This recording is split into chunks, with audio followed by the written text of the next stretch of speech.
ټینګې نه دي هسې دې کړي صلیبیان دي نور د ځان د ټینګې نه دي طوفانونه زلزلې دي خرپ او تربتورې نېزې دي سم او غر کمین کمین دی د تکبیر چیغې نارې دي طوفانونه زلزلې دي خرپ او تربتورې نېزې دي سم او غر کمین کمین دی د تکبیر چیغې نارې دي په بچو د صلیب ګډې سوي سوي غلبلې دي تندرزی پر حملی دی پا میدان دا ٹینگی ندی تندرزی پر حملی دی پا میدان دا ٹینگی ندی حسیسی پر صلیبیان دی نور ددان دا ٹینگی ندی نن پزان دور حیران دی پا ایمان دا ٹینگی ندی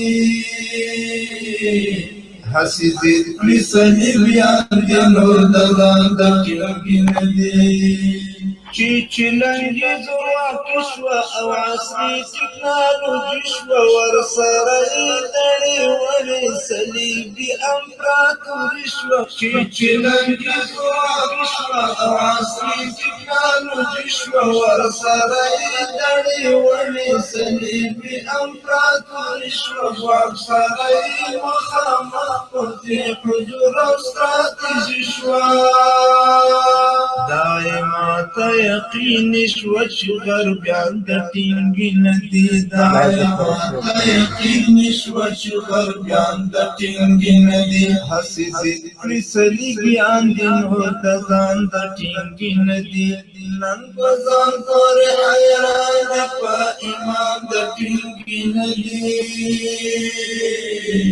حسی زید کری صلیبیان دی نور دا زان دا ٹینگی ندی دی قواوی بدحال ضرورتو تدلی والی دبادار غلام پخلو کی دی دسول باب لالی دی قواوی بدحال ضرورتو تدلی والی دبادار غلام پخلو کی دی دسول باب لالی شکالی لن محالی جاویل شیبا اوب محالی فهر سهم دی سنبالی خویو آن دا ٹینگی ندی فهر سهم دی سنبالی خویو آن دا ٹینگی ندی حسی زید کری صلیبیان دی نور دا زان دا ٹینگی ندی نن پزان دور حیران دی پا ایمان دا ٹینگی ندی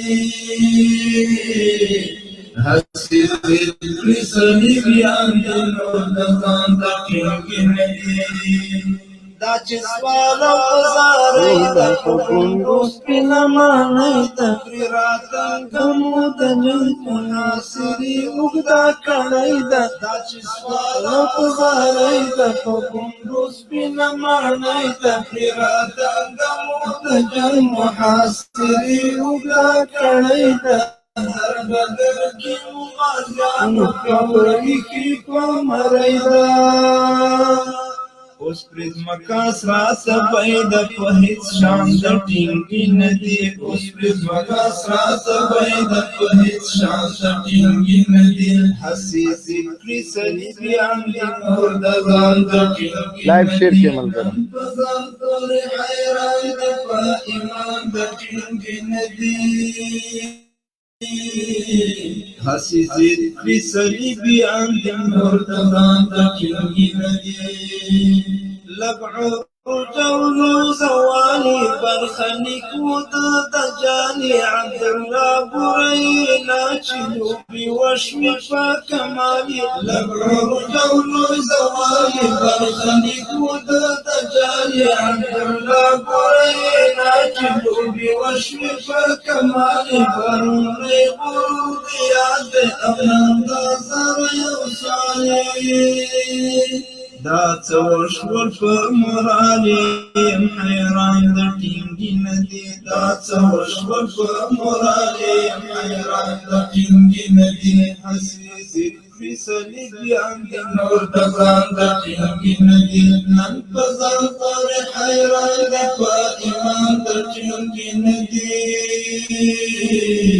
حسیدی پریسلی بیان یا نور دوران دا کیونکی ندی حسیدی پریسلی بیان یا نور دوران دا کیونکی ندی. ملګرو لایف د سره شیر که الله پاک مو دراز عمر درکړي. د لایف په شیر کولو کې موږ سره مرسته وکړئ تر څو د بیان د ازادۍ چې کوم محدودیتونه په موږ لګېدلي دا مات او دړې وړې کړو. اول ټولو نه مخکې مو سلامونه احترامات ومنئ. الله پاک دې وکړي چې ټول روغ صحت ولرئ. ملګرو نن مو د اشرف غني شټاسري له لورې د جګړې اعلان د کابل ادارې ته څه پایلې ولري په دغه باندې موضوع ده. هیله مو ده چې تاسو را سره ملتیا وکړئ او څه سوالونه که لرئ نو برای مهرباني خپل سوالونه هم کولی شئ. موږ د تاسو هر سوال ته انشاءالله جواب وایو او کنځله دا په کنځله باندې مبارزه نه کېږي. که تاسو دا خیال وي چې موږ به کنځلې کوو نو دوی به موږ ته مات سي او یا به د کابل د مزدوري ادارې په خلاف باندې روانه مبارزه دې ته د پای ټکی کېږدو. خو نه، موږ چې د میدان ته او د ډګر ته راغلي یو نو عهد او اراده مو دا کړې ده چې موږ به هر څه زغمو. په کلک هوډ او په کلکې ارادې راغلي یو. ماته منل دا راته شرم ښکاري، پیغور ښکاري، ځکه د احمدشاه بابا لمسی نو چې د احمدشاه بابا لمسی یو بیا خو نو هغه ماته نه ده منلې نو موږ به یې څنګه منو؟ نو ګوزمینانو ګوزونه به نه ولئ، سم انسانانو غوندې راشئ، څه خبرې لرئ، څه سوالونه لرئ، موږ نر غوندې درته جوابونه وایو. محترم قاري صاحب سعید ته انتظار یم چې هغه راشي نو بیا به انشاءالله لایف خپرونه شروع کوو. په مزه مزه به مخکې ځو. نو تر هغو پورې چې لایف خپرونه شروع کوو تاسو نه مو هیله دا ده چې تاسو لایف مخکې شیر کړئ. انشاءالله چې څنګه قاري صاحب محترم راشي بس مونږ ډایرکټ ذاتي له خیره لایف خپرونه مخکې بوځو. دلته یو کس ته لینک لیږم نور انشاءالله ادامه ورکو. کسان راغله ملګرو یو څه انتظار د یو څه وخت لپاره وکړئ، البته ډیر نه، تر هغو پورې چې مونږ تاسو سره وصل کیږو، تاسو سوالونه راخلو. د محترم قاري صاحب سعید خوستي شتون ضروري دا اړینې بولم نو هغه ته ځای ورکوو چې راشي سټوډیو ته. تاسو کوشش وکړئ تر هغو پورې لایف شیر کړئ. قاري صاحب محترم راغلی ده. السلام علیکم ورحمت الله وبرکاته. محترم قاري صاحب سعید خوستی خپرونې ته بخیر راغلی. وعلیکم السلام ورحمت الله. جنرل صاحب ته او ټولو قدرمنو لیدونکو او اوریدونکو ته سلامونه احترامات وړاندې کوم. الله تعالی دې ټولو ملګرو طاعت عبادت قبول کړي. مننه کوم مبین صاحب. قاري صاحب محترم، د کابل د مزدوره بیواک او بلواک ادارې لخوا د جګړې اعلان د کابل ادارې ته څه پایلې ولري؟ دغه موضوع انتخاب کړې چون چې دوی د جګړې لپاره نوی اعلان کړی ده، بې موراله ځپلې عسکرو ته د جګړې نوی اعلان شوی ده. پایلې به د دوی لپاره څومره خطرناکې وي؟ بس دغه موضوع ده ته خپل خبرې شروع که زه به سټوډیو کې میلمانه راواخلم. صحیح ده قاري صاحب؟ صحیح ده مبین صاحب. دا د جاوید فیصل نوی نوې خبرې دي رسنیو راخیستې دي چې د طالب بندیانو د خوشي کولو په تړاو توافق او مکلفیت نه لرو. او یوه خبره دویم د تیره ورځ د کابل ادارې مشر د طالبانو په خلاف د اسلامي امارت د مجاهدینو په خلاف د عملیاتو د اعلان عملیات اعلان کړل. او ځینې رسنۍ خو حتی دا وایي چې کمانډو ځواکونو ته ولسمشر غني ویلي دي چې خپلې تورې له تیکو وباسئ.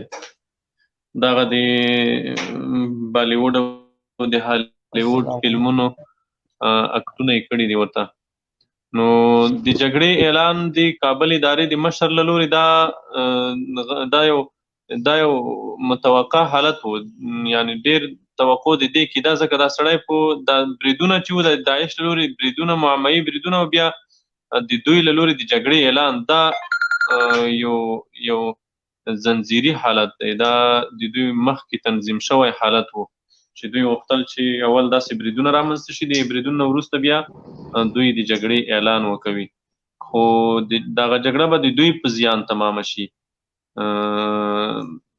دغه جګړه به دوی ته په ضرر تمامه شي او هغه چاته چې هغه د 100,000 او د 25,000 افغانیو مزدور ده، هغه بیچاره عسکر ته په زیان تمامه شي، ځکه د دوی بچیان نه وژل کېږي په دې جګړه کې. د هغه ټامیانو فلبرایټانو چې د اروپا او د امریکا نه راغلي دي، د هغوی اولادونه د دې جګړې نه محفوظ دي، د هغوی اولادونه حتی د افغانستان په ګرد هم نه ګردمن کېږي. نو دا جګړه د هغه بیچاره سرتیرو په زیان تمامیږي چې هغه مزدور ده د 125,000 افغانیو. نور خو دوی جګړه چې وه، دوی جګړه اعلان کړه، نو د دوی پلان دا و چې عملیات باید لومړی د ګردیز ولایت د پکتیا ولایت څخه پیل شي.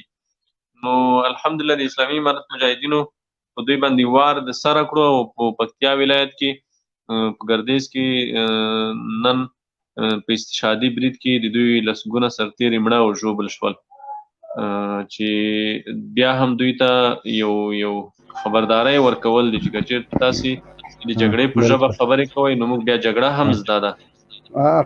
قاري صاحب محترم، یوه خبره د حیرانتیا دا ده چې د کابل ادارې د لغمان او د ګردیز پیښو باندې د توقع خلاف دا وارې داسې خاشا واچوله او دغه 2-3 پیښو ته زیاته هوا ورکړم. داسې مزار کې دوی کوم وحشت کړی ده، دوی خو به مخکې تر دې برید نه چې معمولي تلفات به حکومتي سرتیرو ته اوښتل نو دوی به ډېر هوا ورکوله، په دغه 2 بریدونو باندې دوی ولې خاشا واچوله؟ علت یې څه کېدلی سي؟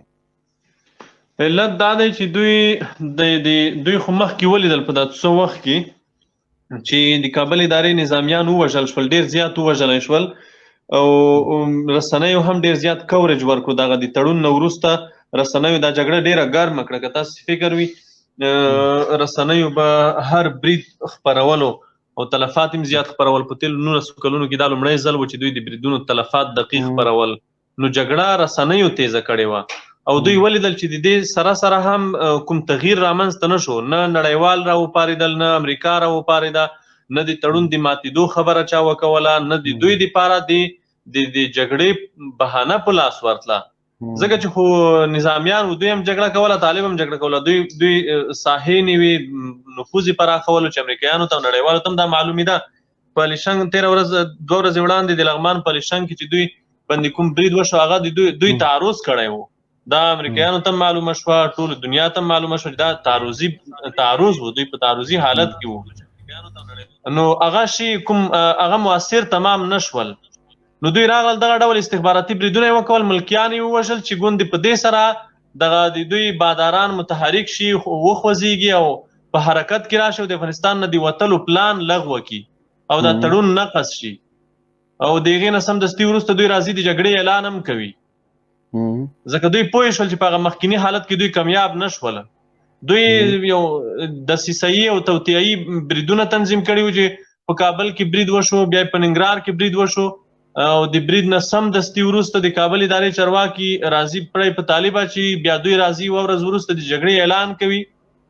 دا ټول هغه څه دي چې د کابل ادارې نه یې توقع کېده، د اولې ورځې نه همدا توقع وه چې دوی به د سولې په وړاندې خنډونه ایجادوي او داسې یو ګام به پورته کوي، خو زیان به دوی ته ورسیږي، مجاهدینو ته زیان نه رسیږي. مجاهدینو ته یوازې دومره زیان رسیږي چې یو څو میاشتې به جګړه اوږده شي، نور مجاهدینو ته زیان نه رسیږي، دوی ته زیان رسیږي. مننه قاري صاحب محترمه. دغه بل ورور د تا سره خوا کې د دغه نوم فدا افریدي صاحب، فدا افریدی صاحب مهرباني وکړه. فدا افریدی صاحب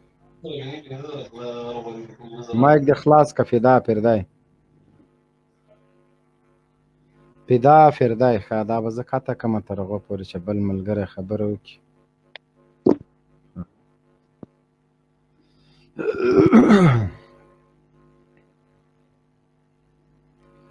قاري صاحب ته دا کسان د سره هغه کوه، زه دغلته یو کس په سټوډیو کې ګرځم تر هغو پورې هغه راواخلم. وروره ده ته د مایک خلاص که علي آقا السلام مشنوي. علیکم قاری صاحب، جوړ بخیر.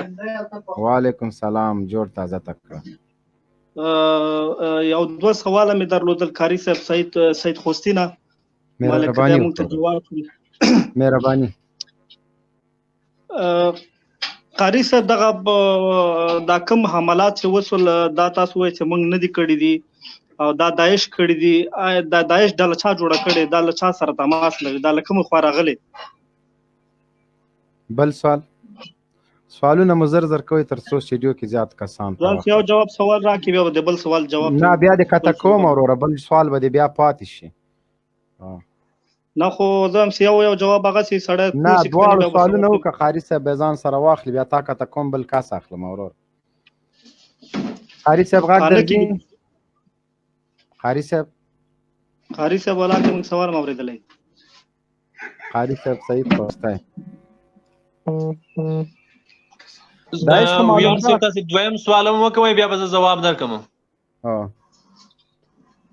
بل قاری صاحب بل سوال دا چې د افغانستان دولت تاسو ته ډیر ویلې چې موږ سره سوله وکړو یا دغه اوربند وکړو، اوربند هم نه کوو که نه؟ تاسو نه غوښتل چې اوربند وکړي. اوس مثال د خبر راغله، اوس تاسو تبلیغات کوئ چې مثال خبره دا د اوربند ته هغه جوړوي او سولې ته خنډ جوړوي او فلانکی بستانکی، دا سره کوم معامله ده ولاک پې پوهېږي؟ چې نه پوهېږي ویاړ صاحب ته صبر وکړه چې اوس زه پوهېږم. ته اوس مایک دې بند کړه. اوله خبره خدا چې د داعش د 13 ورځ چې کوم بریدونه ترسره شول، دا تاسو وایي چې داعش څوک دا څوک یې تمویلوي، د چا لخوا تجهیزیږي. د دغه ټولو سوالونو جواب دا ده چې داعش یو امریکایي پروژه ده، په امریکایي هلیکوپټرو کې د ملي امنیت په توسط راوړل شول، افغانستان په ولایاتو کې تقسیم شول، هغوی ته ځایونه برابر شول، حتی په هغوی مرستې وویشل شوې چې پکتیکا ولایت والي په همدې د دندې وشړل شو چې هغې دا راز افشا کړی و چې د کابل ادارې د ملي امنیت له لورې په پکتیکا کې ځینې داعشي کورنیو سره مرستې شوي دي، نغدي مرستې او خوراکي مواد ورویشل شوي دي. په ننګرهار کې دوی ته منطقې تخلیه شوې، د دوی سره کومکونه وشول، د دوی په ګټه د طالبانو لیکي خطونه بمبار شول. دغه لړۍ روانه وه تر دې پورې شمال کې هم داسې وشوله، داعشیان محاصره شول، د کابل ادارې الوتکې ورغلې، د محاصرې نه داعشیان راپورته کړل، کابل ته یې راوستل. کابل کې په 5 سټار هوټلونو او په نورو هوټلونو کې میلمانه وو، اوسه پورې میلمانه دي هلته. دغسې په ننګرهار کې مجاهدینو د امارت مجاهدینو دوی محاصره کړله، دوی د کابل ادارې ټانګونه او چورلکې ورغلې، دوی د محاصرې نه راوویستل. تقریبا 1400 کسان نظامیان یې راوویستله، د هغې درک اوسه پورې معلوم نه شو. هغه خلک اوسه پورې د دوی سره میلمانه دي، دوی ملي امنیت په میلمستونونو کې پراته دي او دغه ډول بریدونه معمایي بریدونه تنظیموي. اسلامي امارت چې کوم بریدونه کوي هغه داسې بریدونه وي لکه نن چې په ګردیز کې وشو، لکه نن چې په ګردیز کې ترسره شو، هغه ډول بریدونه اسلامي امارت ترسره کوي. دغه ډول بریدونه چې په جنازو کېږي یا په روغتونونو کېږي او اهداف هم ملکي وګړي وي، دا په خپله د ملي امنیت له لورې طرحه کېږي او د هغوی لخوا عملي کېږي. چې دا لومړی برید نه ده، دلته څو وارې داسې معمایي بریدونه وشول چې او هغه د برید نه وروسته ډېرې پوښتنې لا ځوابه پاتې شوې. د پروني برید په اړه پوښتنې بې ځوابه پاتې دي چې د مړو جسدونه څه شول، هغه د بریدګرو جسدونه ولې دوی رسنیو ته نشي ویلی. وروره صبر وکړئ، زه ځواب مکمل کړم یا تاسې خبرې وکوئ. زما د خبرو په منځ کې ټوپ مه وهئ لطفا. نو د داعش د کابل ادارې له لورې تمویلیږي، داعش د ملي امنیت له لورې تجهیزیږي، د هغوی له خوا پلان ورکول کېږي، د هغوی له خوا دوی سره مرسته کېږي، هغوی سیمو ته لیږل کېږي، انتقالیږي، یوې بلې خوا ته انتقالیږي. د داعش مشران په ننګرهار، په کونړ او په جوزجان او په شمال ولایتونو کې ونیول شول، تر اوسه پورې هم سره معلوم نه دي چې هغه خلک څه شوله. که په زندانونو کې وي خو زندانونو کې وښیه خلکو ته چې دا د بندیان کړي دي، په زندانونو کې نه وي دا خلک څه شول، څه هم کړل. هغه مفتي حکمت او قاری نعمت الله دا نور خلک چې په ټولو ولایتونو کې ونیول شول، دا خلک څه شول؟ په زندانونو کې خو نشته. خو دغه د داعش مشران دي، دغه یې غړي دي چې د یوه ولایت نه بل ولایت ته انتقالیږي، د یوه ولایت نه بل ولایت ته دوی ته قماندو ورکول کېږي. داعش یوه امریکایي پروژه ده او داعش دغه پروژه اوس د کابل ادارې د ملي امنیت په ګرد کې اخیستې ده هغوی غواړي چې د ملت په خلاف د اسلامي امارت د مجاهدینو په خلاف استعمال کړي، چې دا پخوا هم شوي دي په عراق او سوریه کې هم همداسې امریکایانو د هغوی ملګرو همداسې کار وکولو. همدا داعش و داعشیان و داعشي ملیشې وې چې د لومړی د مجاهدینو په خلاف وکارولې، بیا وروسته امریکایان راغلل په دوی برید وکولو، د دوی نه هم صفا کړې او دوی هم خړ پریمانه ووژل. دا یوه پوښتنه د ځواب.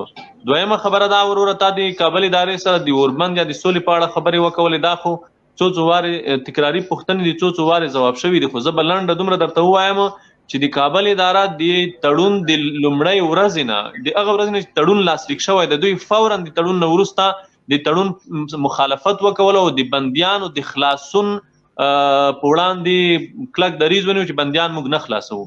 په داسې حال کې تر اوسه پورې 1000 تنه بندیان دوی خلاص کړي دي، خوشي کړي دي. اوس که د دوی نه پوښتنه وشي چې ته بندیان نه خلاصوي، دا 1000 کسان دي د چا سره د کوم توافق په اساس خوشي کړل؟ دا خو سیاسي بندیان وو. په دې کې خدا سي خلک اعدام محکوم کړي. دغه 15000 بندیانو په خاطر تاسو اوس د ټول افغانستان ولس وژنئ؟ نه، ولس نه وژنو، د کابل ادارې نظامیان او ګوډاګیان وژنو. ولس ځان ته خبره ده، د کابل اداره ځان ته خبره. تاسو دا دوه شیان جلا کړئ سره محترم. تاسو یو اردو وژنئ یا پولیس وژنئ یا امنیت ولغنیت ولا وژنئ، په دې کې خو دوه درې ورسره غریبانان وژل کېږي. دا څنګه کېږي؟ تاسو صبر وکړئ. سیار صاحب پوښتنه چې کله کوئ نو بیا غوږ نیسئ جواب ته. د جواب په منځ کې بیا تاسو خبرې مه کوئ، دا د بحث اصول نه دي. د کابل اداره او د ملت په منځ کې فرق د تاسو دا دوه شیان مه ګډوئ سره. د کابل اداره او د ملت منځ کې فرق د ملت راپورته شوی دی، د کابل ادارې سره په جګړه لګیا دی، د کابل ادارې سره په مقاومت لګیا ده. همدا ملت ده. ملت تاسو وپېژنئ. 15000 بندیان دا د سولې د مذاکراتو چې کوم چوکاټ جوړ شوی دی د هغې دپاره مقدماتي قدم ده. باید د اعتماد سازۍ دپاره 15000 بندیان خوشي شي. دا په تړون کې توافق شوی ده او دا تړون ضمناً د کابل ادارې هم منلی ده، ځکه د کابل ادارې هر وارې چې د مذاکراتو نه وروسته به خلیلزاد کابل ته راتلو، همدې د کابل ادارې د ارګ او د ویاندویانو به همدا خبره کوله چې خلیلزاد د موږ سره ټول جزئیات شریک کړل او د ولسمشر غني سره د ټول جزئیات شریک کړي دي. دوی په خپله ویل چې دا تړون د موږ سره شریک شوی ده، نو چې یو وارې تړون د تا سره شریک شوی ده، د تړون جزئیات ستا سره شریک شوي دي، ته پرې رضا وي، د تړون د لاسلیک نه وروسته بیا ته ولې مخالفت کوي؟ دا ته چې مخالفت کوي خو د سولې دپاره خنډونه ایجادوي. د سولې دپاره یو چوکاټ جوړ شوی ده، یو میکانیزم جوړ شوی ده چې د هغه میکانیزم مطابق باید مزل وشي مخته. هغه میکانیزم کې لومړی د بندیانو خلاصون ده چې بندیان د خوشي شي او دا بندیان د اعتماد سازۍ دپاره خوشي کیږي او بندیان د کابل ادارې نه هم نه غوښتل کیږي. دغه هم اساسي ټکی ده. په تړون کې منل شوي دي، امریکایانو منلي دي او دغه بندیان امریکایانو په مستقیم او غیر مستقیم ډول بندیان کړي دي، دوی نیولي دي. د کابل اداره تر اوسه پورې هم په خپل سر عملیات نشي کولی چې د امریکایانو استخباراتي او یا د کوردیناتو د کماندو کومک نه وي ورسره، په خپل سر د تر اوسه پورې عملیات نشي کولی. دا څومره بندیان چې دوی نیولي دا امریکایانو نیولي دي، یا مستقیما امریکایانو یا د امریکایانو په کماندو په جاسوسۍ او د هغوی په استخباراتي معلوماتو نیول شوي دي. نو د موږ بندیان امریکایانو نیولي، د امریکایانو نه یې غواړو. دوی پیرداران دي، دوی پیره کوي. 15000 کسانو په د نه خلاصون د وجې نه جنګ نه ده شروع. جنګ د سولې په وړاندې د خنډ په ایجادولو شروع ده. دا خلک د بندیانو په نه خلاصون سره غواړي چې سولې دا پروسه او دا میکانیزم سبوتاژ کړي او خنډ ایجاد کړي.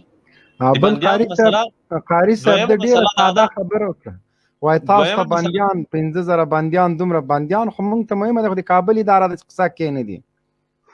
دغلته یو افغان سرباز راغلی ده، همدې خبرې ته زه اوس راځم. بنکای سرباز صاحب که مخ د ښکاره کې ډېر خوند به وکړي یاره. همدې خبرې ته راځم چې د بندیان چې دي، ګورئ بندیان به د کابل ادارې ته خپل بندیان مهم نه دي، موږ ته خپل بندیان مهم دي. دلته ډېرې خلکو ولس زندانونو ته اچولی ده، خلک زندانونو ته اچولی دي. دا هر سړی تر شا 10 15 20 30 کسان فامیل او اقربا لري. د دې بندیانو تر شا ملت پروت ده، ولس پروت ده. موږ خپل بندیان دي، موږ بندیان د کابل ادارې د بندیانو په څیر نه دي چې دوی نه نومونه هم ورک وو، د دوی نه لیستونه هم ورک دي چې څوک د موږ بندیان دي، څوک مړه شوي دي، څوک وژل شوي دي. موږ د خپلو بندیان د موږ دپاره سرې کرښې دي او بندیان د موږ دپاره لومړیتوب لري که د سولې خبرې پیلېږي باید لومړی بندیان خوشي شي. دویمه خبره دا ده چې بندیانو موضوع دا یوه بشري موضوع ده. د دې نه باید دوی سیاسي استفاده ونه کوي. د کابل اداره په لاس کې د فشار دپاره بل څه لري نه نظامي ځواک لري، نه قوت لري، نه نړیوال ملاتړ لري په اوس وخت کې، نه سیمه ییزو هېوادونو ملاتړ لري. هر څه یې د لاسه ورکړي دي. د انزوا په حالت کې د یوازې همدا بیچارهګان په زندانونو کې خلک کېنولي دي، همدا د فشار یوه آله ورسره پاتې ده، نور بل شی پاتې نه دی دوی سره چې دوی د هغې نه سیاسي استفاده وکړي. موږ وایو چې د بندیانو نه سیاسي استفاده مه کوئ، دا بشري موضوع ده. هلته د کرونا د وبا سره دا ملت مخ ده. دغه بندیانو ته که کرونا ورسیږي دا یو لوی بشري ناورین رامنځته کولی شي. نو د بندیانو نه سیاسي استفاده مه کوئ. بندیان د فشار د آلې په توګه مه کاروئ. وسله د فشار د آلې په توګه وکاروئ. بل شی د فشار د آلې په توګه وکاروئ. دا یو بشري موضوع ده. دا د فشار د آلې په توګه مه کاروئ. ډاکټر صاحب محترم تاسو ته هرکلی وایم او ساحل صاحب تاسې مایک خلاص کړئ. ساحل صاحب مننه خوستی صاحب، مننه، خدای پاک مو راوړي. ډاکټر صاحب سلامونه احترامات مو منه. ساحل صاحب مایک د خلاص کړه. ساحل السلام علیکم. لږ اواز دې نشته ساحل اورر. اورې زما غږ؟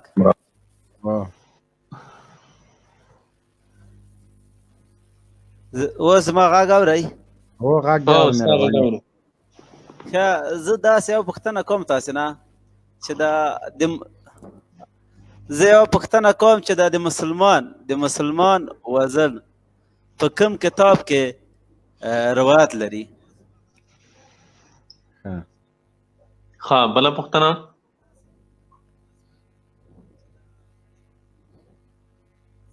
بله پوښتنه ونه لرئ ساحل صاحب؟ ملګرو لایف د سره شیر کوي، لایف شیر کوي. ساحل صاحب که بله پوښتنه نه لرئ زه بیا ځواب وایم درته. ساحل صاحب بله پوښتنه که نه لرئ زه قطع دې کړم.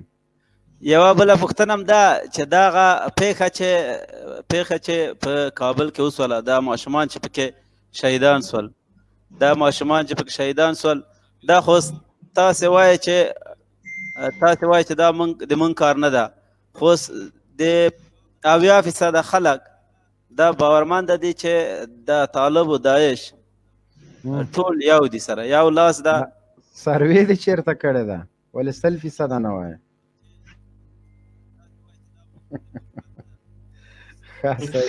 جنرال صاحب زه دې وخندولم سروې خبرې ده. خیر ساحل صاحب اوله خبره خو دا چې تا وویل چې د مسلمان وژل په کوم کتاب کې روا دي. یقینا د مسلمان وژل نه دی روا، خو د مسلمان تعریف تاسې وپېژنئ. مسلمان چاته ویل کېږي؟ مسلمان د مرګ منع یوازې په کلمه ویلو یا په لمونځ کولو سره نه کېږي. ابوبکر صدیق رضی الله عنه د بنو حنیفه قبیلې هغه خلک ټول ووژل، جهاد یې ورسره اعلان کړو چې هغوی کلمه هم ویله، لمونځ هم کولو، روژه هم نیوله، حج هم کولو، د اسلام احکام هم منل. یوازې د اسلام د یوه حکم نه منکر و چې هغه زکات ده. هغوی لمونځ هم کولو، هغوی کلمه هم ویله، خو یوازې د اسلام یو حکم یې نه منلو.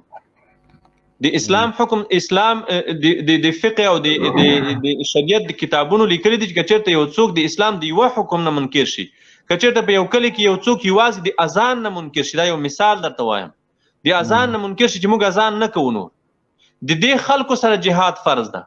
کلمه به هم وایي، لمونځ به هم کوي، روژه به هم نیسي، زکات به هم ورکوي، حج به هم کوي، یوازې د اسلام د اسلام د شعایرو څخه د یوې نه منکر شي، د یوې منع وکوي، د خلاف جهاد فرض ده. دغه مسلمان چې دا تی مسلمان بولي، دا خو سره انګریزان د مسلمانانو په کورونو اړوي، سره انګریزان د افغانانو په کورونو خېژوي، د سرو انګریزانو دپاره خپل افغانان وژني، د سرو انګریزانو دپاره د خپل افغانان بندیانوي. نو د دغه خلکو وژل روا دي، بلکې د دوی وژل لوی جهاد ده. د اسلام په تاریخ کې ډېر ځله داسې خلک مسلمانانو د هغوی خلاف جهاد اعلان کړی ده. دا لنډ تیر تاریخ کې موږ د کمونستانو په خلاف جهاد اعلان کړی و، ځکه کمونستان چې وو هغوی خو کلمه هم ویله، نجیب کلمه ویله، چې کله په د روسانو وتل، د روسانو د وتلو نه وروسته به چې کله په منبر ودرېدو نو بیا به آیتونه هم ویل. بیا به یې ځان مسلمان هم بللو، خو هغې سره بیا هم د سره جهاد فرض و، ځکه دی د کافر په صف کې ولاړ و، د کافر دپاره خپل مسلمان وژلو، کافر د خپل مسلمان کور ته اړولو، د کافر دپاره خپل مسلمان ورور تړلو وژلو، د داسې سړي سره جهاد فرض ده. نو تاسې د مسلمان تعریف وپېژنئ محترمه.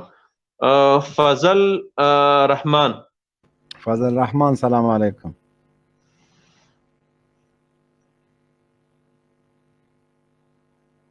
فضل رحمان مایک د خلاص کا. فضل رحمان आवाज درځي؟ سلام علیکم ملګرو. لایف د سره شیر کوي، لایف شیر کوي. سلامونه وړاندې کوو. وعلیکم السلام. ماشاءالله ستاسو لایف ډېره په مخ چلیږي، ډېر خوند کوي، ډېره مزه کوي. زه د سعودي عرب نه خبرې کوم. یو سوال د قاري صاحب نه، مهرباني، چې د وزیرستان کې چې کوم مجاهدین دي، کوم طالبان دي، دا د امارت اسلامي سره څه تعلق لري که دا ځان ته یوه ډله ده؟ موضوع په اړه د څه سوال نشته؟ نه، موضوع په اړه مبین صاحب څه سوال نشته، بس دا یو سوال مې دی. موضوع کوشش وکړئ په موضوع باندې سوالونه وکړئ. صحیح ده وروره. د کابل بېواکه بلواکه ادارې د جنګ اعلان کړی ده، د دې نتایج پس منظر باندې غږیږو چې دا به د کابل مزدور ادارې ته څومره تاوان وکړي. قاري صاحب دغه بل کس ته عمر قلندر اشنا داسې مایک خلاص کړي. قلندر اشنا سلام علیکم. علیکم کاری سعادت خوستی صاحب. سعید خوستی صاحب. غامی درځي؟ هو غږ دې راځي. ستاسو موضوع ده چې د کابل بېلواکه ادارې یو ځل بیا جنګ اعلان کړی دی، همدا موضوع ده؟ څه پایلې به ولري؟ نو پایلې خو څه پایلې نه لري. نو که د کابل اداره ده جنګ یې شروع کړی دی، او که تاسو یې ورسره جنګ کوئ، نو هم خلک پکې مړه کېږي په دا جنګ کې، پوه شولې؟ نو دا به کومې پایلې ونه لري. نو زما یو بل دا سوال دی چې آیا د امارات اسلامي چې تاسو نوم ورکړی که نه، چې د امارات اسلامي جمهوریت، نو همدغه افغانستان پورې کومه اړه لري، او تاسو په کوم هغه باندې پېژندل شوي یې، په کوم نام باندې تاسو پېژندل شوي یې، او تاسو دلته په جنګ کې صرف ملي اردو نه ده، او صرف تاسو نه یې، په دا جنګ کې عام خلک مړه کېږي، او دا جنګ به تر کومه پورې دوام لري؟ صحیح شو، مننه. داسې ګډ وډ سوال دی که په سر او په اخر یې پوه نه شم. قاري صاحب که ته پرې پوه شوی مهرباني وکړه. یاره مبین صاحب زه هم داسې سره سر و بیخي معلوم نه بس دا بیچاره ستاسې اواز ماته نه راځي، نه پوهېږم څنګه حساب ده. روح الله بند کړم او بېرته به یې چالان کړم. د طالبانو مخالف د دې نوبت ده. دا ولکه چې یو شی ولاکه مبین صاحب سټوډیو نه ووځه، بیا راشه ریحان. صحیح شو. طالب مخالف مهرباني وکړه. سلامونه احترامات مبین صاحب ته، قاری صاحب محترم ته، ډاکټر صاحب ته، او ټولو لیدونکو ته اورېدونکو ته بخښنه دي. دا نوم مې مبین صاحب ته واړوئ، لږ مې ټریک درته وکړي، ځکه چې نه دي وکړې کولی دا ډېر وخت اوس مجبور چال مې در سره وکړي. خیر، زه یو سوال لرم. اول خو زه غواړم چې قاري صاحب ته دا خبره وکړم چې د دې ډېر کور ودان ډېر په حوصله سره الله پاک ته ډېر لوی حوصله ورکړې ده او استعداد یې ورکړی دی د جوابو په اړوند باندې، او تاسې هم انشاءالله ډېر تیز یاست، زما ډېر خوښ یاست په ډېرو مواردو کې. الله دې تاسو ته نور استعداد درکړي. خو زما یو سوال دا و د قاري صاحب څخه، مبین صاحب ستاسو څخه، ګورئ په پاکستان کې موږ تاسو ته ډېره سره معلومه ده چې د طالبان تشکیلات کېږي، هلته مدارس دي، مدرسې دي، دغه ځای څخه د جهاد فتوا ورکول کېږي، بالخصوص چمن کې، په کوټې کې، په دې ځایو کې، او بیا دغه ځای څخه طالبان اکمالیږي، راځي افغانستان ته جهاد کوي. اوس موږ ته دغه سوال پیدا کېږي چې آیا دا جهاد په پاکستان کې نه دی روا؟ دغه مدارس چې دا په پاکستان کې د څه حالت روان دی؟ یو خو د دوی نظام چې دی هغه بالکل د شریعت سره په ټکر کې دی. دوهم قدم کې دا خبره ده چې ګورئ د ناټو ټول اکمالات د کراچي څخه را روانېږي بیا راځي د کندهار تر میدانه پورې. په دې لاره باندې چې دا تېرېږي د مدرسې ټولې هلته شتون لري، د هغه ځای څخه تشکیلات کېږي. اما سوال د انسان یو نورمال انسان ته دا بالکل پیدا کېږي چې دا اوس کم حساب دی، یعنی په کم حساب باندې هلته هېڅ نه کېږي، هلته ټاک هم نه باندې کېږي، د دوی څخه مالیه اخیستل کېږي، د دوی پیسې راټولېږي، د ناټو څخه دوی ډالران خوري. هلته څوک څه نه ورته وایي او افغانستان ته راځي بیا دلته جهاد پر روا کېږي. خو داسې زه بالکل زه د دې خلاف نه یم، زه دا نه وایم چې دلته نه پر روا کېږي، اما دا سوال بالکل سړي ته پیدا کولی جهاد خو فی سبیل الله دی، په هغه کې به پالیټیک یا سیاست نه وي. که سیاست پکښې ولویږي او سړی وایي چې یا دلته باید زه خرابي پیښه نه کړم بلکې په بل ځای کې سوال دې لږ لنډ کې نو ډېر تقریبا 3 دقیقو ته د سوال لاړه. نو خو بس ما سپارو انشاءالله کاري ستا به زما په سوال باندې پوهېدلی. صحیح شو، ډېره مننه. صحیح مننه، خیر اوسې. مهرباني وکړه قاري صاحب. نو دغه ورور ته خو یوه دا خبره وکوله چې جهاد فتوا چې ده دا د پاکستان د مدرسو نه ورکول کېږي. دا خلکو ته دومره ویل پکار دی چې ګوره دا جهاد حکم چې دا جهاد دا د قرآن لفظ ده، دا د قرآني حکم ده. د جهاد دپاره احکام په قرآن او حدیثو کې ذکر شوي دي، د جهاد احکام په فقه حنفي کې ذکر شوي دي. موږ خو دا 19 کاله مرۍ په دې وجه شوه چې که په افغانستان کې جهاد نه وي نو دا د کابل ادارې په څنګ کې چې کوم ملایان ولاړ دي، دا کوم ملایان چې د کابل ادارې په څنګ کې ولاړ دي او د امریکایانو نه ډالر خوري، خو دغه خلک د راووځي ولیکلي فتوا د مراجعو او د حوالو سره د ملت ته وړاندې کړي چې دلته د اسرا انګریزان چې پراته دي د توپ او ټانک او د وسلې سره یوازې دا یوه خبره د ملت ته روښانه کړي چې سور کافر د توپ او ټانک د تورې او نیزې سره د مسلمان په خاوره کې اوسېدلی شي، بس خو ستونزه به حل شي. نه به په منځ کې د پاکستان مدرسه پاتې شي، نه به د هندوستان مدرسه پاتې شي، نه به د ایران مدرسه پاتې شي، یوه ځای خبره به هم پاتې نه شي. د جهاد حکم خو د قرآن حکم ده، د احادیثو حکم ده، د حنفي فقه حکم ده. دا حنفي فقه چې دا د موږ تاسې فقه تدوین خو په پاکستان کې نه ده شوی. پاکستان خو څو کاله کېږي چې جوړ شوی دی. موږ تاسې حنفي فقه خو 1400 کاله تاریخ لري او د موږ تاسې د حنفي فقه فتاوی چې د هغه خو 1400 کاله تاریخ لري. هلته د جهاد احکام بیان شوي دي، هلته ویل شوي دي چې که چېرته یو کافر د مسلمان په خاوره استیلا وکوي، د مسلمان خاوره اشغال کی، د مسلمان خاوره لاندې کی، په دې حالت کې جهاد فرض عین ګرځي. اوس که دغه حکم په کتاب کې نه وي خو دا ملایان دې راووځي ودې وایي چې دا په کتاب کې نشته، دا تاسې د خېټې نه ویلی ده. د افغانستان موضوع کله دومره پیچلې ده لکه دغه رسنۍ او دغه ډنډورچیانې چې پیچلي کوي. دا خو ډېره ساده مسله ده. دلته امریکایان راغلي دي، اشغالګر ځواکونو د افغانستان خاوره لاندې کړې ده. کله چې کافر د مسلمان خاوره لاندې کې دلته جهاد فرض عین ګرځي. که جهاد فرض عین نه ګرځي دغه مسله د موږ ته دوی د کتاب نه راوړي، بس ځه خلاصه خبره ده. ولې دا خبره دومره اوږدوئ؟ ولې په دا 19 کلونو کې داسې یو ملا پیدا نه شو چې دغه یوه لنډه حواله دی کتاب نه راوړي؟ خو که د دوی سره بحث کوي دوی ته به ورته د کتاب حواله وایي، دی به عقلیات وایي، دی به عقلي دلایل وایي، خیالیات به وایي. ته به د قرآن آیات ورته وایي، دی به عقل جنګوي. ته به حدیث ورته وایي، دی به عقلي خبره کوي، عقل به جنګوي. ته به د فقه عبارت ورته وایي، دی به عقلي خبرې کوي، عقل به جنګوي. جهاد په افغانستان کې فرض ده. او بله دا خبره چې دا ورور وایي چې په پاکستان کې د ناټو اکمالات د پاکستان نه کېدل یا نور د چې څه وویل، وروره زه افغان یم، زما کور په افغانستان کې ده، زه هلته لوی شوی یم، هلته ستر شوی یم، د هغې هېواد تباه یم، هغه د ما خپل کور ده. نو تا ته د خپل کور غم درغلی ده که د بل کور؟ ته د خپل کور غم خورې که د بل کور غم به خورې؟ ستا په کور کې اور پورې ده، ته به اول د خپل کور اور مړ کوي که د بل کور ته به منډې وهې؟ خو اول اولویت خو دا ده، دا خو د عقل تقاضا هم ده چې اول باید د خپل کور غم سړی وخوري، د خپلې خاورې غم سړی وخوري. ستا په خاوره کې، ستا په کور کې، ستا په کلي کې، ستا په افغانستان کې یوه میرمن، یوه جینۍ د بازار د منځ نه تختول کېږي، 15 ورځې په هغې جنسي تیری کېږي، بیا د جنسي تیري نه وروسته وژل کیږي، نو ستا عقل څه تقاضا کوي چې ته باید خپل هیواد آزاد کړې، د خپله خاوره د دې ظلم د دې وحشت د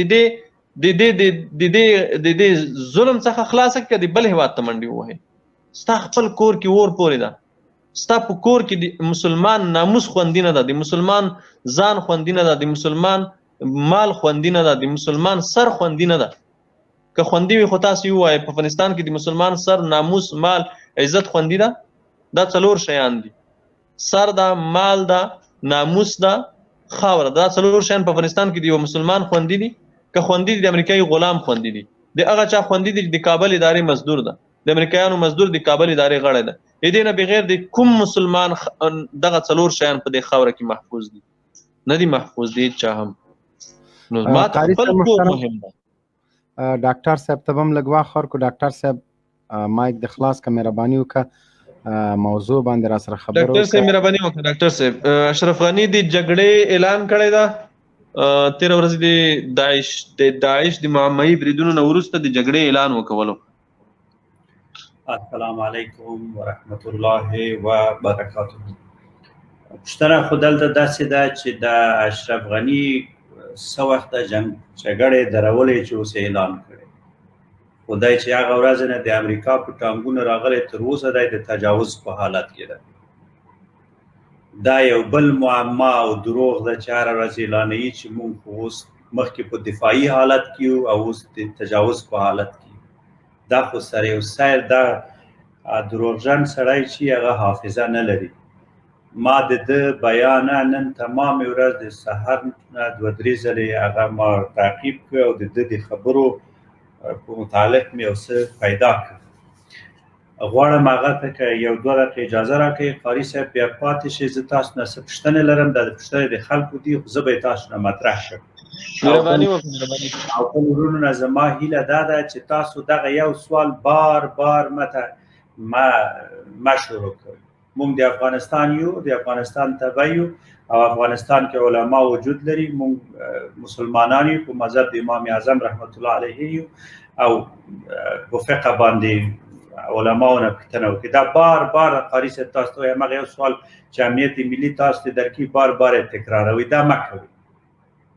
زموږ خاوره کې خارجیان نه انګریزان د ټولو دنیا یرغلګر راغلي او موږ د هغه نه دفاع کوو. د طالبانو موقف هم اسلامي، سیاسي، اقتصادي، اجتماعي ده او دوی حق لري چې د خپل خاورې نه دفاع وکړي.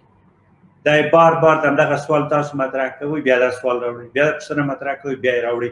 نوې خبرې وکړئ. راځئ د اشرف غني په مسایل باندې خبرې وکړو. زه به وروسته خبرې وکړم. قاري صاحب اجازه راکړئ تاسو نه پوښتنه وکړم. اشرف غني ویلي چې موږ خپل تجاوز ته او تهاجم ته به ادامه ورکوو. که داسې لږ وضاحت راکړئ تاسو چې د دغې تهاجم او تجاوز مطلب څه شی ده. دوی خو هېڅ کله نه دي درېدلي.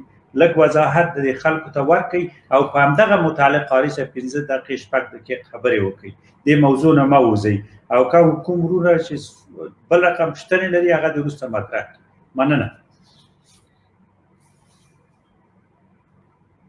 قاري صاحب زما غږ لري؟ او ډاکټر صاحب ستاسې دا وروستۍ خبره نه زه پوه نه شوم. وروستۍ پوښتنه دا ده چې غني ویلي د کابل اداره چې موږ غواړو خپل حملاتو ته نور هم ادامه ورکړو، نور هم تیز کړو. زما پوښتنه داسې ده چې دا خو همیش دوی د تعرض په حالت کې وو. د ده معنا څه شی ده؟ که تاسو دغه ته لږ وضاحت ورکړئ بهتر به وي. ډاکټر صاحب محترم، ګوره ته موږ تاسو وینو د کابل اداره چې دا یوازې په نظامي ډګر کې جنگ نه کوي. دوی په رسنۍ هم اخیستي دي، فیسبوک کې کنزلماران هم اخیستي دي، کنزلماران یې ګمارلي دي. په هره برخه کې دوی لګیا دي خپلې هغه اوبو چې کوم سړی اخیستی وي هر شي ته لاس اچوي. نو د کابل ادارې ټامیان چې دي اوس اوبو اخیستي دي هر شي ته لاس اچوي. نو دوی خو دا څه وخت دا تبلیغات کول چې موږ جنگ نه کوو، په داسې حال کې چې په دا 13 میاشتو کې چې په هر ځای کې په دوی برید شوی دی، هغه برید اکثره تعرضي حالت ده. دوی په تعرضي حالت کې دي. مجاهدینو دفاعي حالت اختیار کړی ده. لکه ښه مثال 13 ورځ دی، بله ورځ د لغمان ولایت د علیشنګ ولسوالۍ برید و هلته دوی د امارت په ساحه کې غوښتل چې قرارګاوې او پستې جوړې کړي او لویه قوا یې لېږلې وه چې کله په دوی نه برید وشو هر څه ټانګونه مانګونه هم پاتې شول په لسګونه سرتیري ورک شول مړه شول او ژوندي ونیول شول دا دوی تعرض کولو د تعرض په حالت کې وو خو دغه تعرض مخکې پټ وو اوس یې څرګند کړو اوس یې رسنیز کړو اوس یې اعلان وکولو څرګند چې موږ نور جګړه تعرضي حالت اختیاروو کني اول نه دوی په تعرضي حالت کې دوی کله په دفاعي حالت کې دي دوی په هر ځای کې چې په دوی برید شوی ده دوی هغه ځای کې د خپل نفوذ د پراخولو هڅه کړې ده کوشش یې کړی ده ځکه په دوی برید شوی ده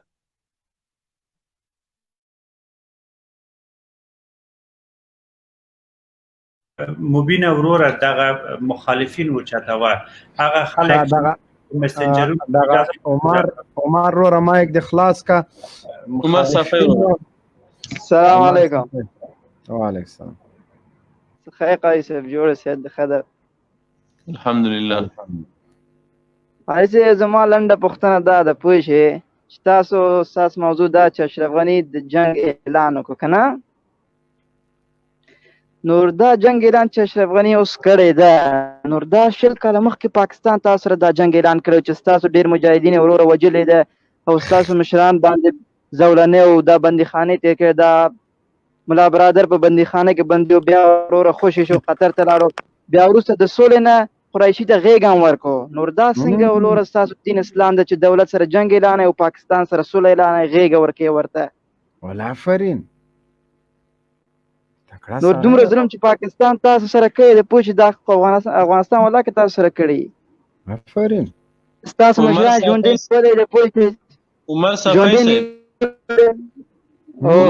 صاحب دا ګوره موږ تاسو د خپل هیواد خبره کوو د افغانستان خبره کوو اسلامي امارت دا کومه ډله نه ده کوم ګروپ نه ده اسلامي امارت نظام ده اسلامي امارت د افغانستان نماینده نظام صافی صاحب تاسو سوال وکول او غوږ ونیسئ چې کله زما پوښتنه ما په تاسو جواب مکمل کړ بیا تاسو خبرې کوئ خو جواب ته غوږ نیسئ اسلامي امارت نظام اسلامي امارت د افغانستان یو نماینده نظام ځان بولي د اسلامي امارت سره چې امریکایان تړون کوي د افغانستان په اړه تړون ورسره کوي د یوې ډلې په حیث تړون نه کوي ورسره د اسلامي امارت سره چې کوم تړون کیږي هغه ملګري ملتونه امنیت شورا او د سیمې هیوادونه په رسمیت پیژني ځکه دا تړون د یوه ډلې سره نه ده دا تړون د یوه نظام سره ده د افغانستان د نماینده نظام سره اسلامي امارت د افغانستان یو نماینده نظام ده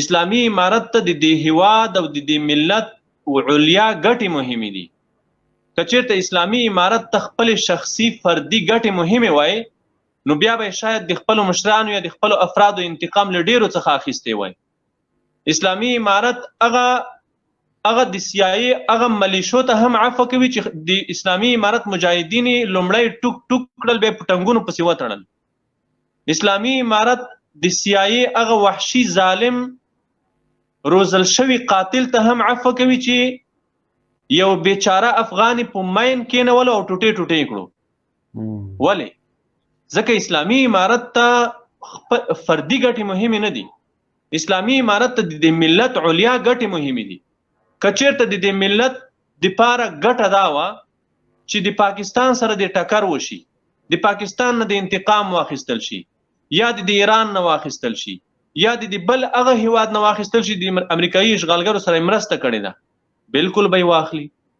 که چېرته د اسلامي امارت دپاره یا د ملت دپاره د افغانستان د ملت دپاره ګټه په دې کې وه چې باید دلته لومړی خپل نظام جوړ شي د نظام ستنې محکمې شي بنسټونه محکم شي یو قوي نظام موږ ولرو دا که د دې ملت دپاره لوړې ګټې وي علیا ګټې باید په دې تمرکز وشي نو محترمه د اسلامي امارت دپاره فردي ګټې اولویت نه لري د اسلامي امارت دپاره ملي ګټې اولویت لري علیا ګټې اولویت لري ما تاسو ته یادونه وکوله چې اسلامي امارت د CIA یو وحشي قاتل د CIA روزل شوی یو افغان وحشي قاتل هغه قاتل چې هغه یو افغان په ماین کېنوي او الوزوي داسې یو وحشي قاتل چې اسلامي امارت معاف کوي خو تاسو پوه شئ کنه چې اسلامي امارت ته فردي ګټې مهمې نه دي اسلامي امارت فردي د انتقام فکر نه لري د هیڅ چا نه، بلکې اسلامي امارت د ملت علیا ګټې په پام کې لري او هغه ورته مهمې دي.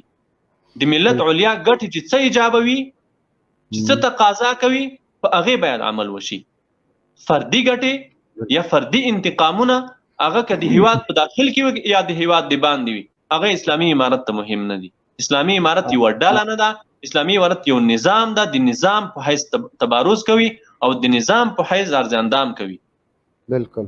او بل قاری صاحب که چیرته دا خبرې نو بیا خو ترکیه د ناټو عضو هیواد ده او په افغانستان کې د ناټو ټولې چارې 2 کاله سنبال کړي دي، بیا به مونږ ځو ترکیه به هم رانیسو چې حالت ته په ناټو کې وي. ترکیه به هم رانیسو. مبین صاحب اوس هم فعلا هم د ترکیې سرتیري په افغانستان کې شته. د ناټو په چوکاټ کې دا اوس فعلا هم د ناټو د ترکیې سرتیري په افغانستان کې شتون لري. نو موږ به لاړ شو که نه ترکیې پسې به ورشو یا به دلته ترکان رانیسو. مننه خیر سه. بل عمر صافی صاحب که بل څه سوال لري مهرباني وکړه. خدای دې قناعت زما بل قناعت خبره صحیح ده ستاسو. پوه شئ زه دا نه وایم چې طالبان خاین ده، پوه شئ خو بعضې ظلمونه پاکستان هم کړی ده طالبان باندې، دا خو به منئ تاسو هم مونږ هم. پوه صافی صاحب ګورئ تاسو ته ما وویل یوازې پاکستان نه، امریکایانو سره د نړۍ ټول هیوادونه په څنګ کې ولاړ وو، مرسته کومک یې ورسره کړې ده، د افغانانو په وژنه د افغانانو په ربړونه کې ټولو مرسته کړې ده. خو ما تاسو ته وویل چې د اسلامي امارت د یو نظام په حیث تبارز کوي، د یو نظام په حیث تظاهر کوي او د یو نظام دپاره د ملت ګټې مهمې وي.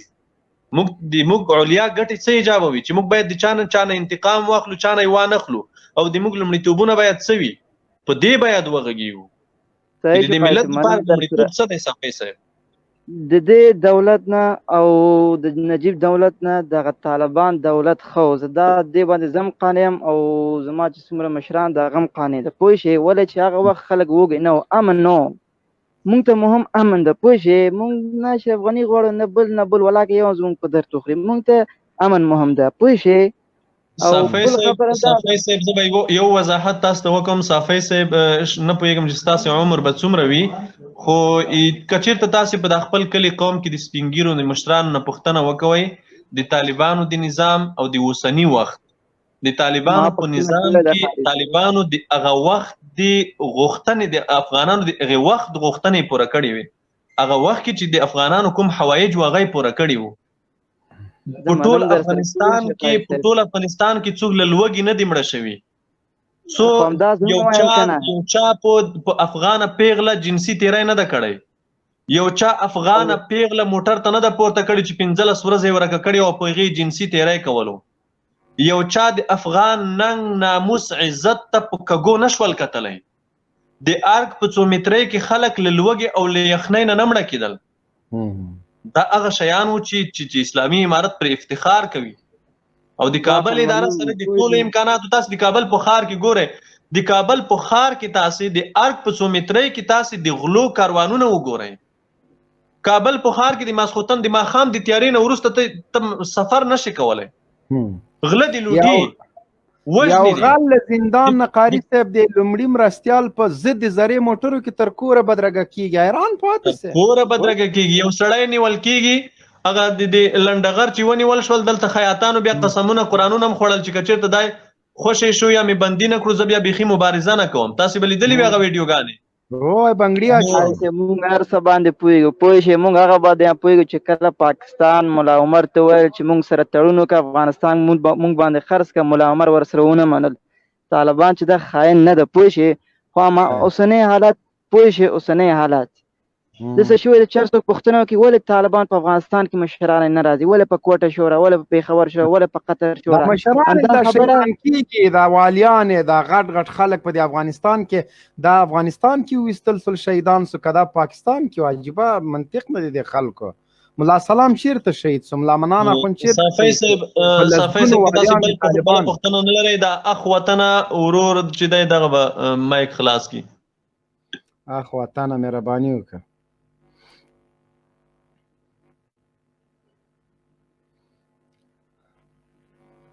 اورې اخ وطنه اورې مایک د خلاص کا. مایک خلاص دی. ښه اوس خلاص شو. مهرباني وکړئ. سلام علیکم. اورم. وعلیکم السلام مبین صاحب ته او کاري صاحب ته ټولو درنو ملګرو ته سلامونه کوم. وعلیکم السلام. د اشرف غني له لورې د جګړې اعلان به د کابل ادارې ته څه پایلې ولري؟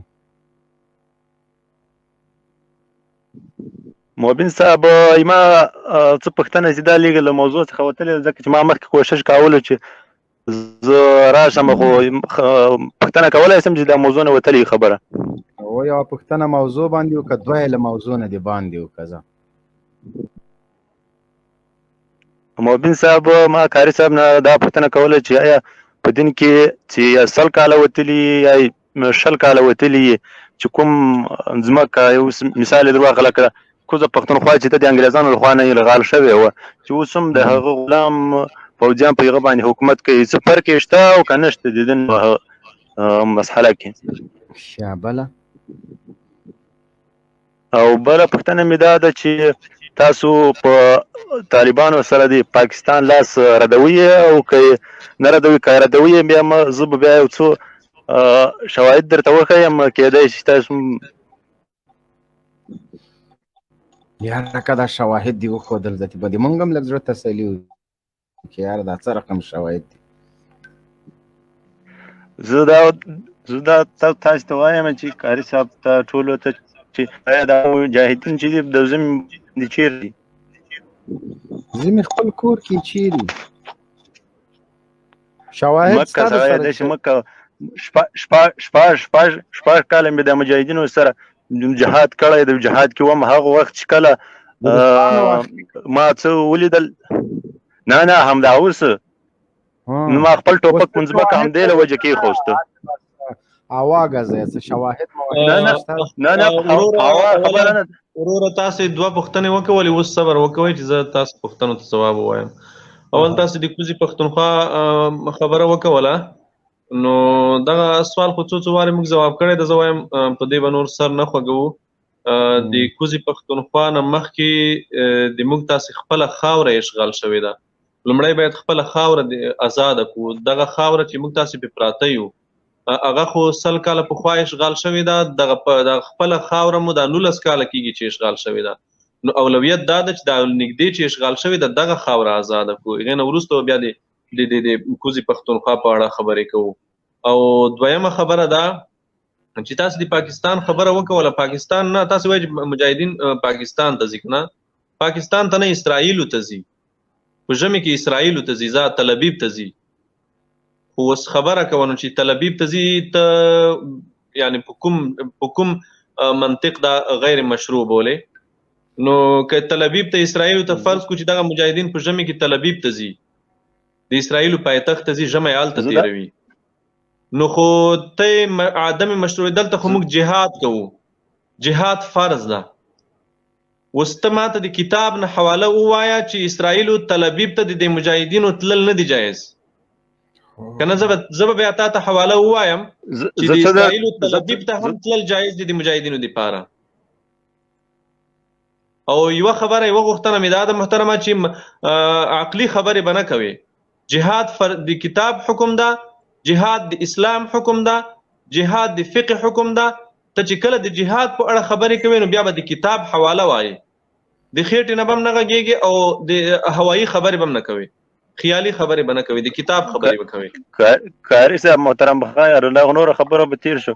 که په پاکستان کې کومه جهادي ډله پاکستان په خلاف جهاد اعلان وکړي تاسو به د هغې ملاتړ وکوئ؟ ګوره زما د پوښتنې ته بیا هم بلې خوا لاړې. دغه موضوع باندې قاری ماته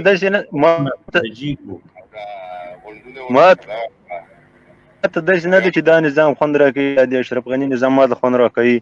خبره دا ده چې قاري صاحب یو شی باید توجه ورته وکړو. دغه ورور نه پوښتنه کوم دغه پاکستان کې دا کمپونه او دا غونډونه او دا ځایونه چې جوړ کړي دا خو اوس ټول دغه نظام سره په څنګ کې ولاړ دي. دغه پوښتنه دې له دوی نه وسې بهتره به نه وي؟ سیاف فامیلی، رباني فامیلی، دوی چې دې خپرونې ته لاړ شو نو هغې ته به لاړ شو. خو همدا خپرونې ته لاړ شو بیا به نه پوښتنه وکړو. تاسو دغه سوال هغوی نه کړی ده چې دا کمپونه هم چې تر اوسه پورې هلته برحاله دي او لګیا یې له همغه جین هر څه کول. دغه یو پوښتنه خو تاسو له دوی نه وکړئ یو ورځ د پاپ صیاب نه چې روزانه د جهاد فتواګانې ورکوي، یو ورځ هم دوی نه پوښتنه کړې ده، یو ورځ هم له رباني له زامنو نه پوښتنه کړې، یو ورځ هم له دې نورو نه پوښتنه کړې. دا ټول دغه نظام دا کرزی چیرته و؟ دغه اشرف غني وایي د ما په پاکستان 15 مدرسو کې سبق ویلی ده، دغه نه یو ورځ یو پوښتنه 15 مدرسو نه 15 نه ډېرې یادې کړې دي مبین صاحب. هغه پوښتنه بله خبره نادره فیلانن را کړې ده. ودرېږه لږ صبر وکړه. شړونګا بابا نن روغتون ته تللی ده اشتفارچي ته هلته یو هزارګي ته یې ویلې وایي زه د ورځې 15 روزې نیسم مالوزې ګاز کا دغه ده د ورځې 15 روزې نیسي. دا خو لاړو خیر. افغانستان زما هیواد دی، تاسې ما اخلاص چې دغه یې مو سره لیکلی وای چې افغانستان زما هیواد دی او ناس په اروپا کې یم، نو دا وزن دی لږ په اروپا کې دی ناست وي خو چې دی په منطق خبرې وکوي استدلال ووایي. مهرباني وکړئ مهرباني وکړه افغانستانه. غږ دې نشته؟ غږ دې نه لرو مونږ. اورې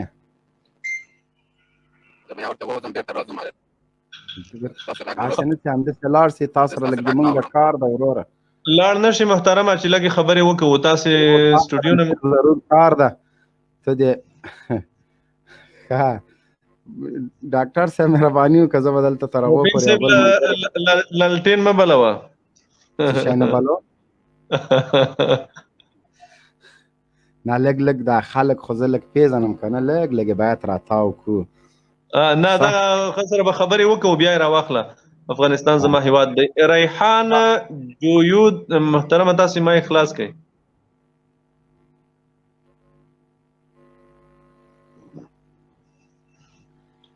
آواز یې نشته وروره. تا د تلیفون لکه چې پاکستانی د موبایل دی مکمل دی، آواز نشته. پنجاپی موبایل دی اخیستی ده. اوهو زه به دې بیا مجبوره قطع کړم وروره. دا ټول لیدونکي ویني دي تا غږ نشته. نشته وروره غږ دی. غږ دې نشته محترمه، غږ دې نشته. موبایل نه دی که ګوشه کې وي ګوشه کې وباسه. پنجاپی د موبایل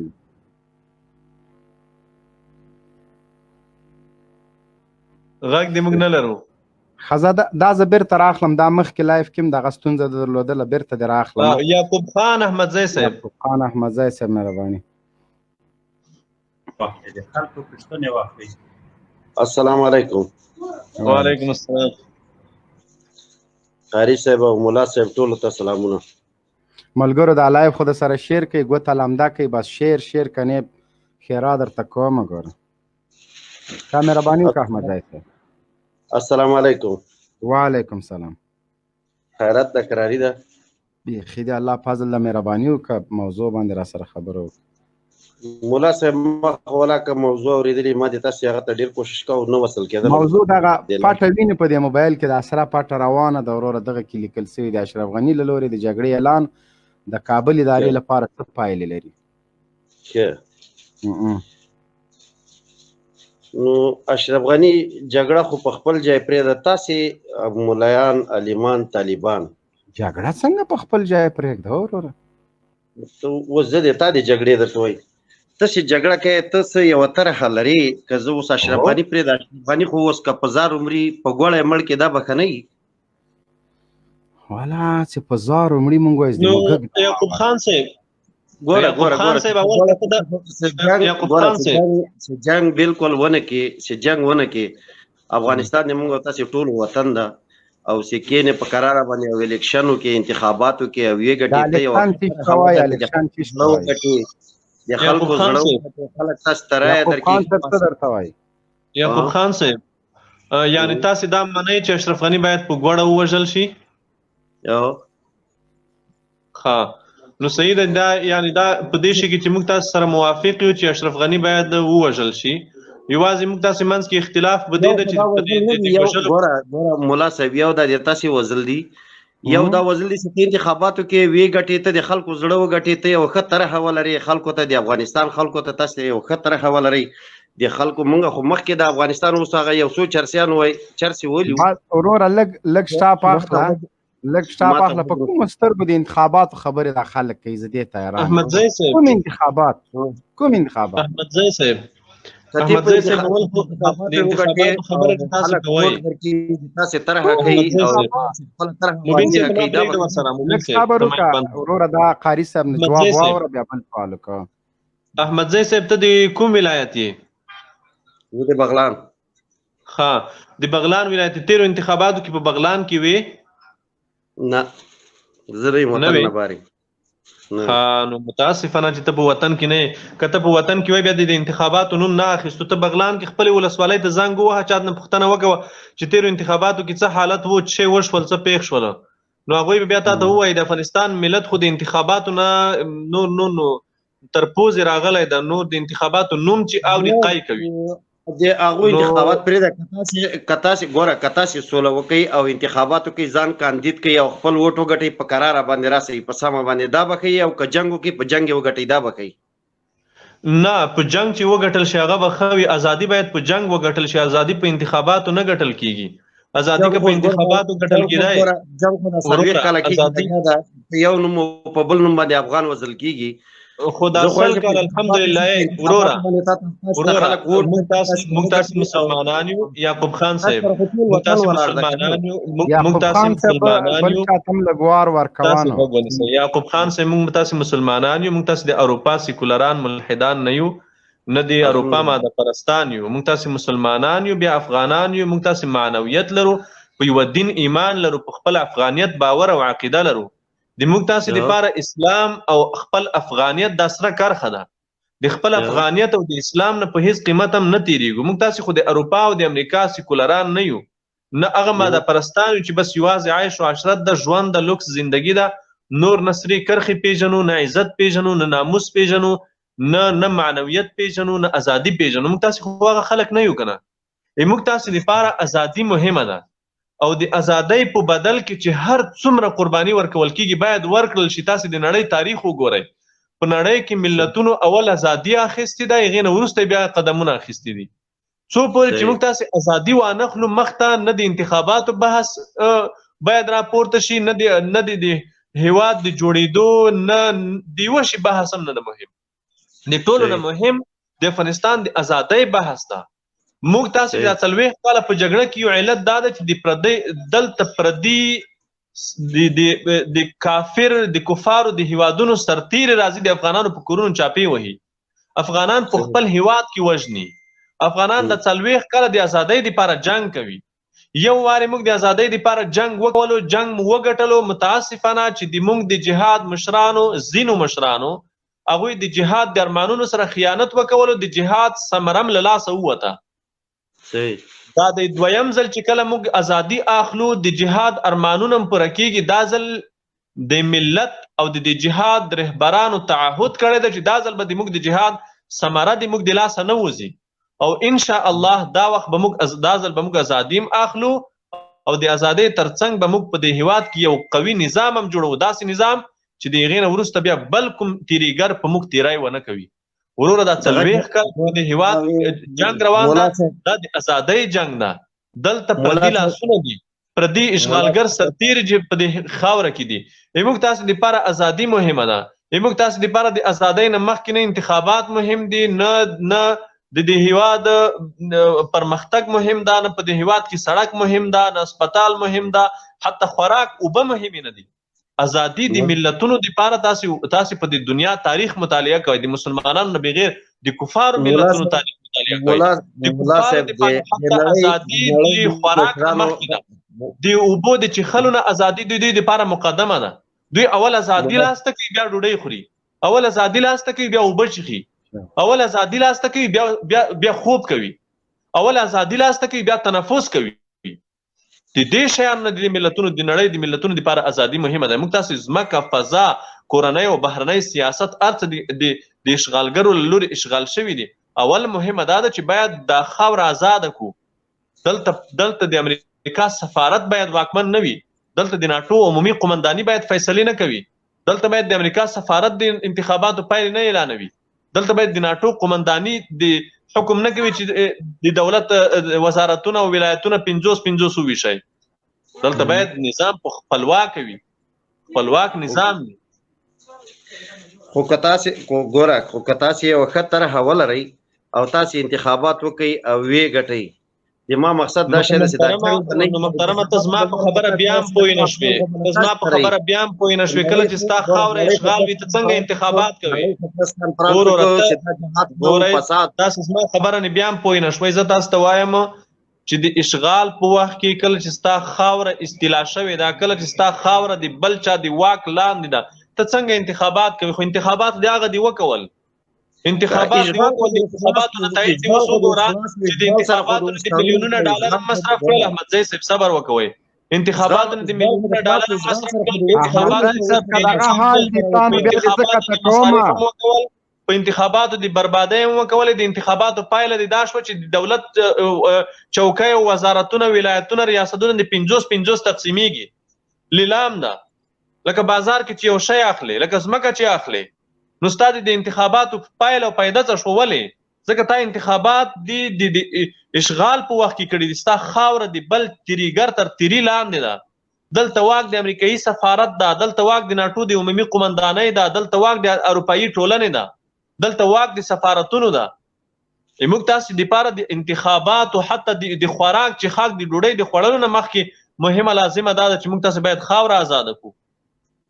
و مولا صاحب اشغالګرو سره خو د معاهده ګوره یو خبره درته کومه، دلته چې سوال کوي بیا جواب ته خبره واوره. احمد ضیاء صاحب هغه سره معاهده اوسه، هغه سره خو د احمد ضیاء صاحب اشغالګرو سره موږ معاهده کړې ده. احمد ضیاء صاحب اشغالګرو سره موږ د افغان په کور د چاپی وهلو معاهده نه ده کړې. د اشغالګرو سره موږ د افغان د تړلو معاهده نه ده کړې. د اشغالګرو سره موږ د زندانونو د جوړولو، د افغانانو لپاره د زندانونو د جوړولو معاهده نه ده کړې. د اشغالګرو سره موږ د خاورې نه د وتلو معاهده کړې. د خاورې نه به دوی وځي او هغه د عمل لګیا دي وځي. د اشغالګرو سره خو موږ دا ډول معاهده کړې ده. د کابل ادارې په څېر معاهده خو موږ نه ده ورسره کړې. بیا قاری صاحب د کابل د ادارې خو د احمد ضیاء صاحب یو څه دا خبره بل څوک کوي، ته پکې ټوپ مه راچوه. دا چې ده لکه څنګه ته ټوپونه ما اچوه دغومره هوښیار ولاکه. د کابل د ادارې د هغه حیثیت ده چې ټرمپ یو ټویټ وکړ، هغه هم په تشناب کې چې طالبانو سره د قطر د دفتر خبرې لغوه شولې. موږ ولیدل د تاسو ویندویان چې په سوړو ننوتلي په یو ځای ټول راووتل، هله چې معاهده ختمه شوله. په ټونس بام معاهده ختمه شوه، په ټیکټر بام هم بیرته درته شروع کړله. دا خبرې خو دغه هم د کابل